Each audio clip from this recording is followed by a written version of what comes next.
What is going on, guys? It's Ultimate Battles here, and in today's video I'm going to be giving you guys a recap of everything I watched in the month of December. Let's get into it. So kicking off the month of December, I started off with Watchmen. It was directed by Zack Snyder, came out in 2009. This is a very interesting movie to say the least, you know. I'm not somebody that's like read the Watchmen comics before or anything like that. I had no idea what this was about. All I knew that was about this movie that Zack Snyder was directing it, and you know what, like it intrigued me. I watched the trailer for this movie a lot, and even as a little kid I remember like always seeing like the trailer for this movie. If you guys ever had The Dark Knight on DVD back in the day, y'all know what I'm talking about. The teaser trailer for this movie that would always play beforehand. It was always just super like badass to me. The trailer was fucking dope in this movie. And I feel like the movie itself, you know, definitely lived up to my expectations, you know. I feel like, you know, just for kind of a superhero comic book movie, it felt very different, it felt more gritty, and I definitely liked it, you know. I feel like the tone felt very dark, and it was a very interesting plot. And to be honest with you, I saw this at the beginning of the month, so I wasn't familiar and really with, like I said, I wasn't really familiar with like the history of Watchmen and all that stuff. I know it was like a TV series and all that, but I mean, for a movie that was almost 3 hours long, I mean, there's certain points in this movie that drag a little bit. I feel like kind of there's that period between like the hour point to like the hour like and a half point. There's like kind of like 23 minutes where like I low-key almost fell asleep, but it's not to say it was a bad film. I think it was just kind of like, it's one of those movies going into, you know, it's gonna be a long movie, and it is. And I feel like for the most part the pacing definitely gets better like towards the end. I feel like the third act is really exciting, and there's a lot of action sequences. I feel like they're great, and just the whole story, and you listen to the dialogue, you know, it's not a bad movie, guys, you know. I mean, I know Zack Snyder, you know, he's a cool dude, man. Maybe I'm not the biggest fan of his movies, but he has a passion for making. He's such an awesome guy, so I gotta show love to Zack Snyder on this one.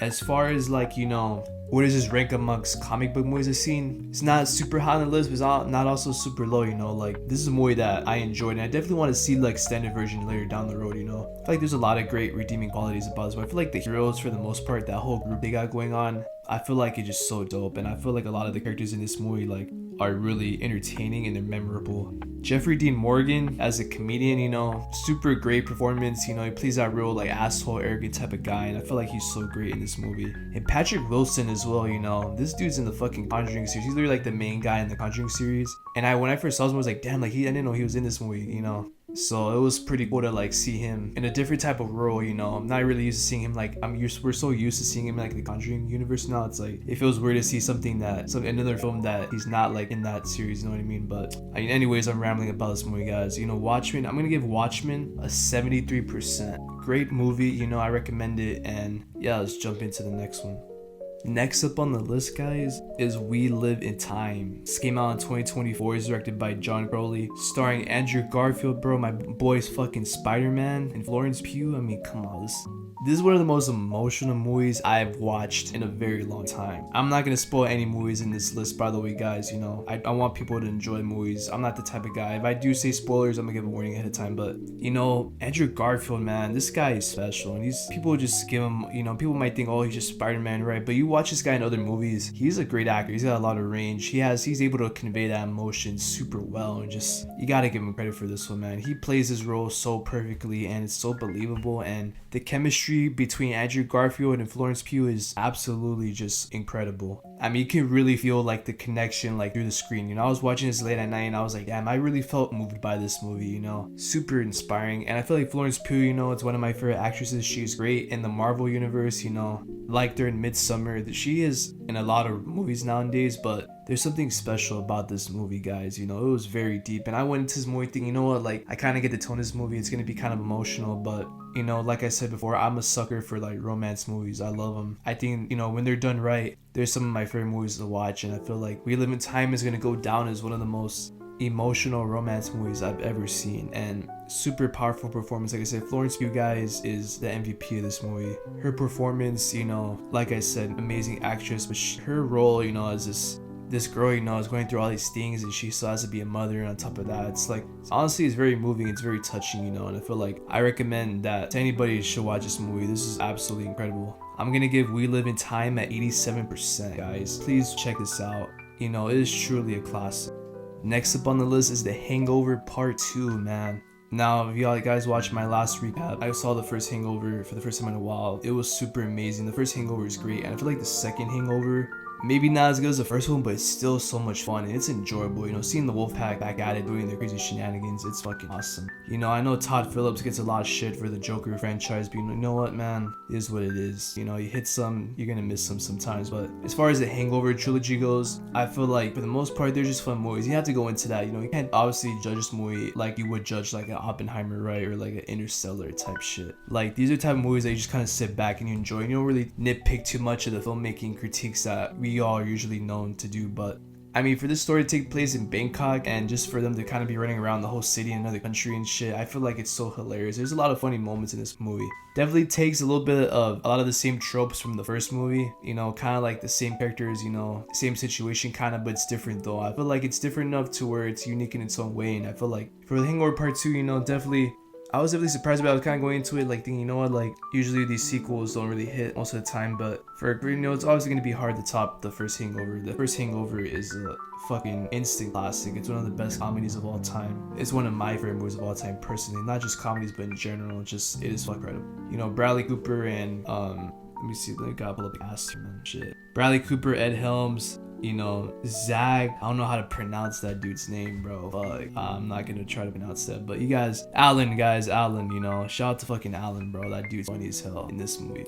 Mr. Chow, you know, is back in this one also. You know, there's a lot of great moments about this movie. I feel like I'm not gonna spoil any of the other little cameos that come in this movie, but I would say if you genuinely like the first Hangover, you saw it the first time and you really love it and it's one of your favorite movies already, then I would recommend watching the second one, because I feel like you enjoy it just as much because it's these characters, it's the Wolfpack back at it again, you know, doing the crazy shit. So as far as The Hangover Part 2, I'm gonna give it a 73%. Definitely funny movie. Definitely a lot of memorable scenes, a lot of funny moments, and you know, if you're looking for a great comedy, you know, I recommend checking this one. Now, you guys know I had to watch horror this month, and I kicked off the horror this month with Barbarian. I had not seen this movie. I had not even like watched a trailer for it. People just kept saying, oh my god, you gotta watch Barbarian, you know, watch Barbarian. Zach Rager, you know, in my last video I said I didn't really like weapons that much, but I respect it for what it was really my thing. But this movie was my fucking thing. And I'm gonna give a warning for heads up. If you have not seen Barbarian, you haven't seen the trailer, if you like horror, watch this fucking movie. Just click off this fucking video, go on like whatever fucking HBO Max, wherever the fuck it's on, and just watch this movie, bro. I'm telling you, it is amazing. And I loved it, and that's my spoiler warning from this point on, because I'm gonna get into the plot a little bit. But just this girl, you know, pulling up to the Airbnb for the first time, you don't really know what to expect. You know, I hadn't seen the trailer or anything, so I'm like, what the fuck is this even gonna be about? And right away, you know, you see fucking Pennywise at the front door, bro. And you know, like, some shit just feels weird. Bill Skarsgård, you know, is great as Pennywise. I feel like he does so good in this fucking movie, and I love him in this fucking movie. He's in it for a little bit, but the time he's in it, I feel like it's pretty remarkable, you know. And Georgina Campbell, guys. I mean, Georgina fucking Campbell. Super great fucking performance. And honestly, Zach Rager, guys, he deserves a lot of fucking credit, because this is so unique. It feels so original.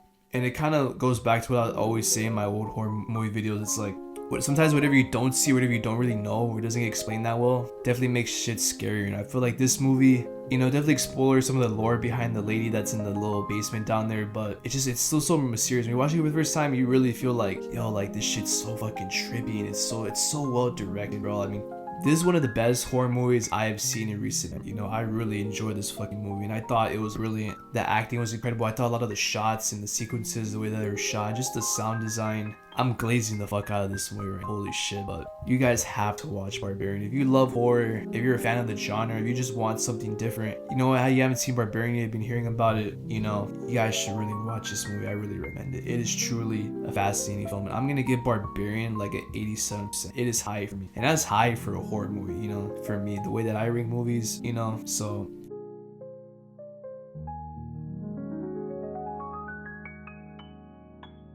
what's up, guys, is Inception now. Christopher Nolan, man. I mean, this guy is like, he is my fucking goat. He's one of my director goats. This guy, obviously, you guys don't know who Christopher Nolan is. I mean, do you even watch movies at this point? You know, this guy is fucking genius.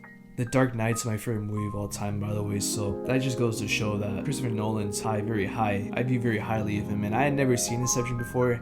I always kind of put it off, like, you know, I'm gonna watch this at some point. And, you know, this movie, guys, is fucking super it's very complex story, but yeah, it's so amazing at the same time. And obviously when you get Leonardo DiCaprio, I mean, you guys already know what to expect. I mean, the guy's gonna get in his bag and he's gonna just do amazing shit. Leonardo DiCaprio is great in this movie. Joseph Gordon-Levitt as well. I mean, like, this Tom Hardy, Elliot Page, Cillian Murphy, bro. Like, come on, son. Like, bro, like this movie is fucking peak.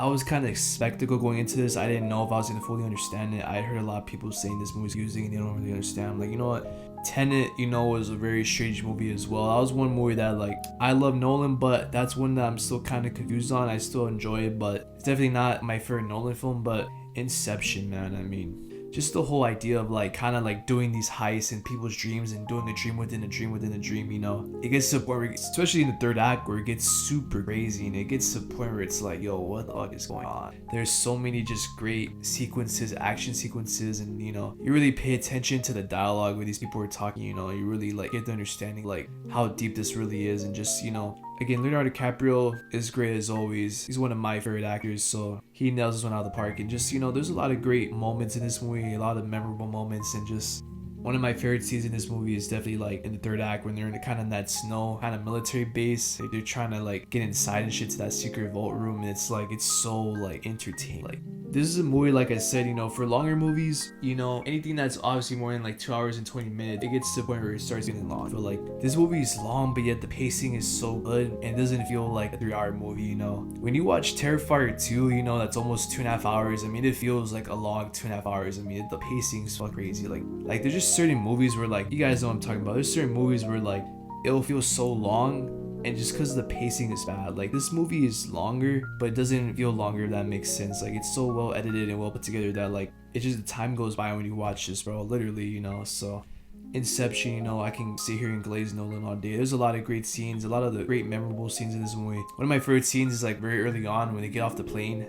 He tells him, and then the other dude's telling Leo, you know, like, how I know if I make it is like, you don't, like, you just gotta take a leap of faith, you know. I feel like that scene is so deep, and it kind of sets up like kind of like the philosophy that kind of goes on in the movie. You know, there's a lot of like quotes in this movie that like are very memorable, and I kind of think about to this day still. So it's like, you know, Inception, guys, it's gonna get an 88%. I mean, super high up on my list. Like I said, it was a movie that like I didn't know if I was gonna like or not. People, obviously, for the majority part, a lot of people like this movie as a general consensus, but seeing this honestly for the first time, I can't believe it took this long to see it, but it was totally fucking worth it. This movie is absolute legend. Next up, we have Knives Out 3: Wake Up Dead. Wow.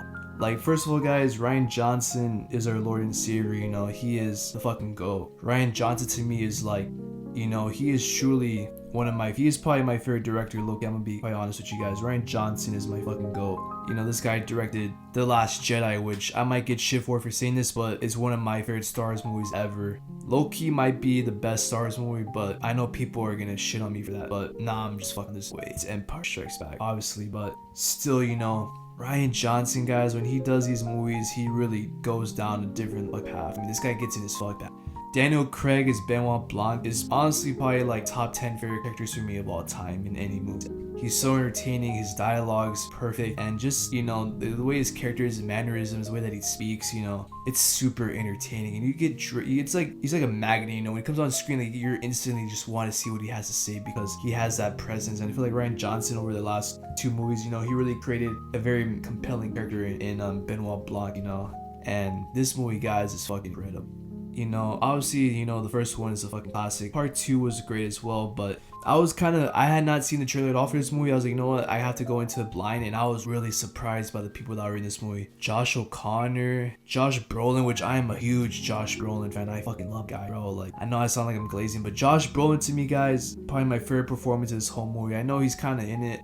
He's not in it as much as Daniel Craig and Josh O'Connor is, but he is still so great in this movie. And just the fact that he has like the long hair and the beard like that, bro, he looks fucking great. Like, holy shit. When I saw him come on screen, I was like, oh shit, like, that's fucking Thanos, bro. Like, that's crazy. But, you know, back to this movie, I mean, the mystery in this movie is so good. Like, I don't even want to get into it, you know. You guys have to watch this movie. It's literally on Netflix. Everybody and their mom has Netflix at this point. If for some reason you have not seen the first 2 Knives Out, I highly recommend them. Don't even watch the trailers, just watch them. You don't really have to watch the previous 2 to know this one. Each of them are kind of unique. They're kind of, a lot of them kind of, pretty much they can stand on their own, pretty much what I'm trying to say. So I feel like still, you know, Daniel Craig, you know, when this guy compares with Rian Johnson, I mean, I can honestly see like 10 more of these, and I'm not going to get sick of them. I'm going to give them all 90% because that's what they are. Wake Up Dead Man is a 91%, you know, and I don't give out 90% a lot, and there's only been like 5 given out this year, so Knives Out, Wake Up Dead Man, guys. Highly recommend it. If you want a great mystery movie, a great murder mystery movie, just a great drama, memorable movie.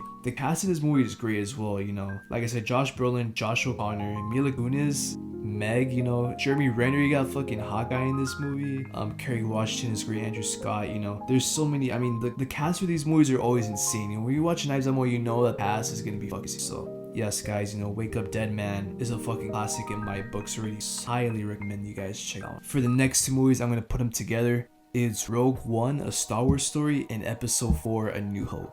I watched these back to back, and honestly, guys, you know, Rogue One is fucking such a great movie.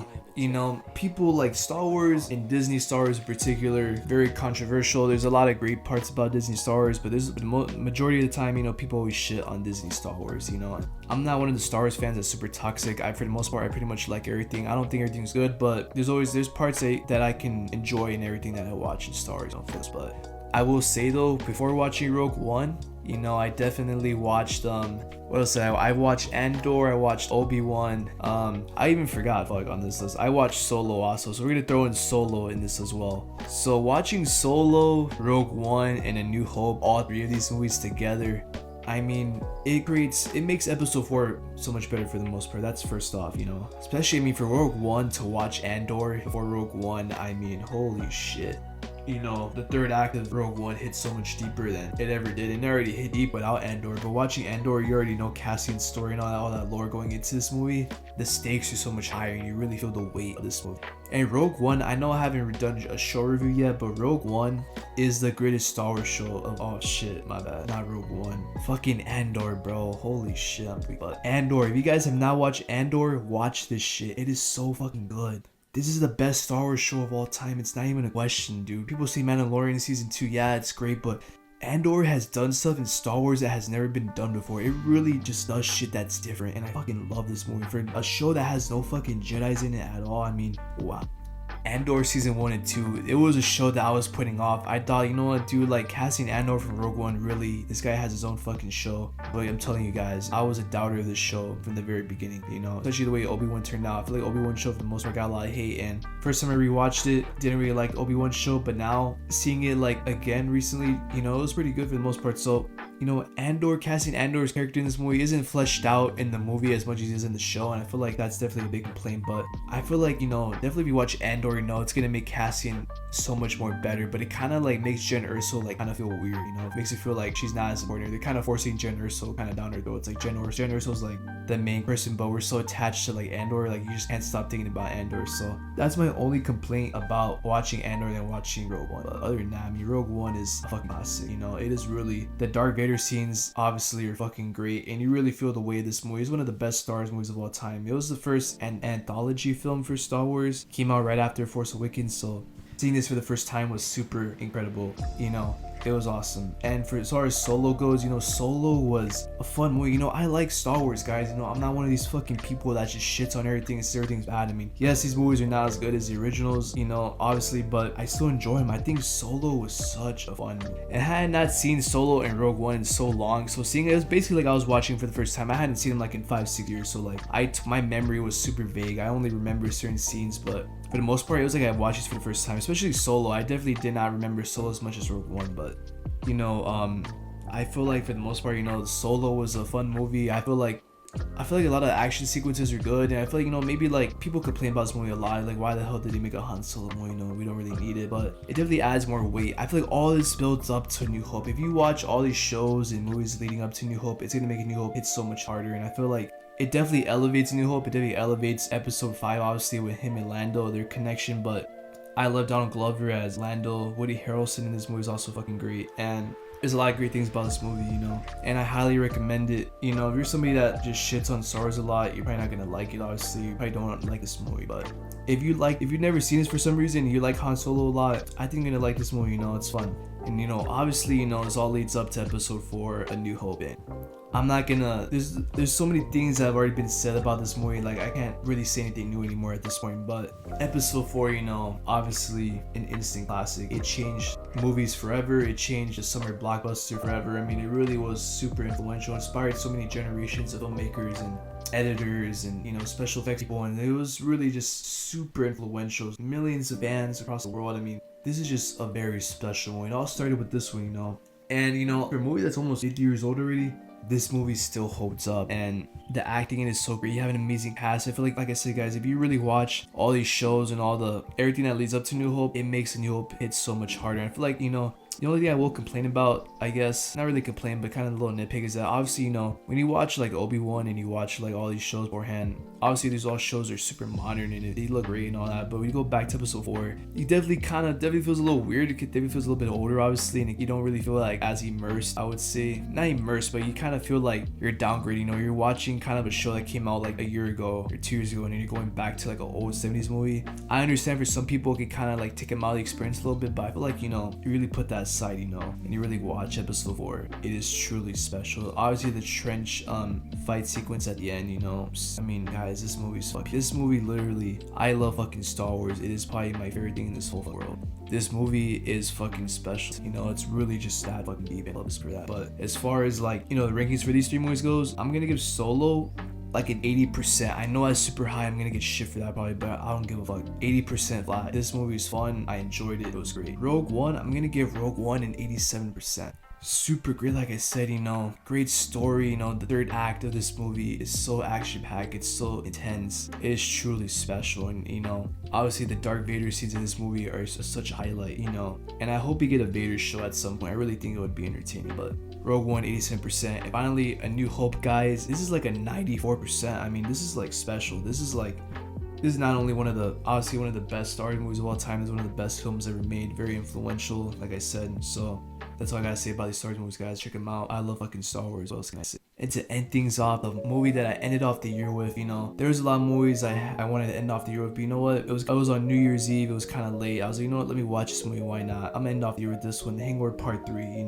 Like I was saying earlier, The Hangover Part 2 was fun. This movie definitely takes a different direction, but still kind of has the same tropes like I said earlier. And I feel like, by this point, you kind of get like the whole gist of where you're going into. It's the wolf pack up to shenanigans. They're up to no good. They're getting in trouble. They're having to find their way out of things. I feel like, definitely the weaker one out of all the Hangover trilogy. But for the most part, like I said, if you're really willing to put aside, the critiques and all that, if you just enjoy this movie for what it is, you're gonna have fun with it. There's a lot of funny moments. Of course, a lot of cameos, a lot of people come out in this movie, and I think it's fun seeing old characters come back. Also is fun. So I think like for the arc of the whole trilogy, it made sense, but I think it definitely could have been a little bit better, especially how over the top Part 2 was. I feel like for this movie, I feel like they definitely played it safe for the most part. It definitely wasn't as super like over the top as the first 2 were, but the Hangover trilogy, much love. The wolf pack is fucking legendary. And I feel like Alan in this movie is so fucking funny, and he's really is a focal point in this third movie. You really see him go on a different type of arc, and I think it's pretty funny for the most part, seeing him kind of go through this change. So yeah, I'm gonna give The Hangover Part 3 like a 70%. Fun movie. Don't take it too serious. You'll have a good time with it. But other than that, guys, that is my whole recap for the month December. Stars came out a little bit late. Usually try to upload these super early throughout the month, but you know what? It is what it is. This upcoming year for 2026, I'm planning a lot of new videos, a lot of film breakdowns. There's gonna be a lot of videos coming out, and I'm looking forward to it, guys. I've been doing YouTube for a little bit now, did different breaks on and off from it, but I really feel passionate about movies, and I want to be able to share that with everybody, and just talk about these movies. I'm not really the guy that breaks down movies super deeply. I'm not gonna break down scene for scene. Oh, this shot means this angle is symbolizing this. To be honest, I'm not super smart like that, not yet, but I just love movies, and I feel like I want to be able to share my love with that for you guys. And I hope that you guys enjoyed the video. Like and subscribe for new videos. I'll be uploading weekly, new videos every week, of course. And other than that, guys, hope y'all have an amazing day or night, whatever time it is for y'all, and I'll catch you guys in